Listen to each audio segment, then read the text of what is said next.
Quels sont les critères? Les critères, ils sont dans la loi, c'est-à-dire la définition juridique légale que je vous ai citée tout à l'heure. On peut en tirer 4 critères, en gros. Le premier critère, c'est faire un travail de journaliste. Donc là, c'est là qu'on pourrait dire que la Commission a une certaine marge de manœuvre, parce que, comme vous vous souvenez, que la définition légale, elle est tautologique, c'est-à-dire elle dit que les journalistes professionnels, celui qui exerce sa profession dans telle ou telle condition. Donc c'est une sorte de tautologie. On est journaliste professionnel quand on exerce sa profession. Bon, ça on pourrait le dire de n'importe quelle profession. C'est-à-dire que le problème, c'est que on définit plus la définition légale, elle s'appuie plus sur les conditions d'exercice que sur l'activité elle-même. Donc première condition, faire un travail de journaliste. Et là, comme la définition elle est assez creuse, on dira, il est très important que la commission soit constituée de professionnels du journalisme et non pas de fonctionnaires ou d'une administration ou je ne sais quoi, complètement désincarnés, de journalistes en activité. De journalistes et aussi de patrons de presse en activité pour la plupart. Donc ça, c'est la première condition. La deuxième condition, elle est dans la loi, c'est l'occupation principale, régulière et rétribuée. Occupation principale, régulière et rétribuée.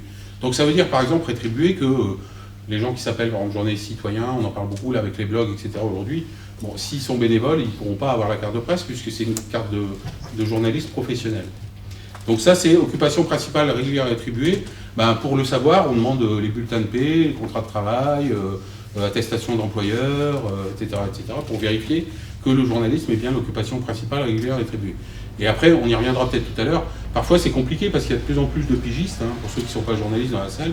Les pigistes sont des journalistes qui travaillent à la tâche, en quelque sorte, et donc c'est assez compliqué. Comme ils ne travaillent pas, ils ne sont pas mensualisés, ils ne font pas tant d'heures par... on ne peut pas formaliser, en tout cas, qu'ils font tant d'heures par mois. C'est assez compliqué de vérifier que c'est l'occupation principale, régulière et rétribuée.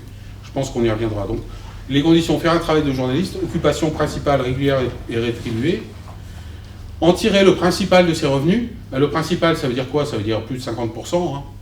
Donc ça veut dire qu'en fait, parfois on dit qu'on est une profession un peu corpo, fermée, etc. Mais vous pouvez faire autre chose jusqu'à 49% de vos revenus, vous aurez la carte de presse quand même. Donc ça contredit un petit peu cette assertion comme quoi c'est un milieu fermé.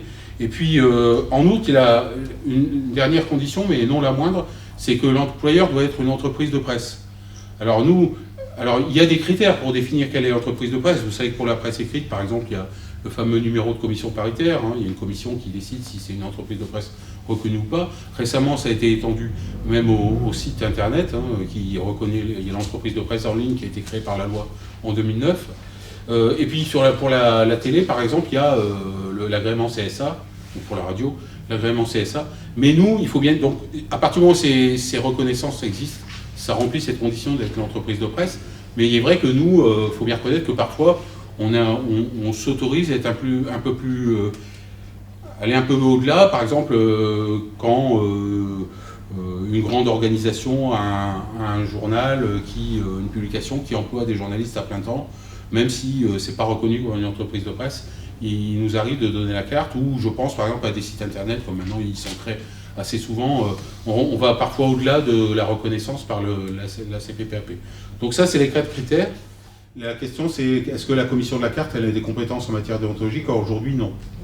Alors, moi je dis toujours, c'est vrai que, par exemple, il y a un texte qui dit qu'on ne peut pas donner la carte à des attachés de presse et relations publiques. Donc, quelque part, ça, c'est un peu de la déontologie. Mais il y a un texte qui le dit, un texte légal, réglementaire. Il y a tout un débat dans la profession sur la création d'une instance de déontologie. Aujourd'hui, la commission de la carte ne va pas sur ce terrain-là. C'est pour ça que parfois, on entend des gens qui disent j'ai toujours été journaliste, j'ai interviewé Obama, enfin, on a entendu ça il y a quelques années, comment on me refuse ma carte, mais nous on ne distribue pas des brevets de bon journalisme. C'est pas un certificat de vertu, c'est simplement chaque année on regarde si la personne est journaliste selon les conditions, les critères énoncés par la loi.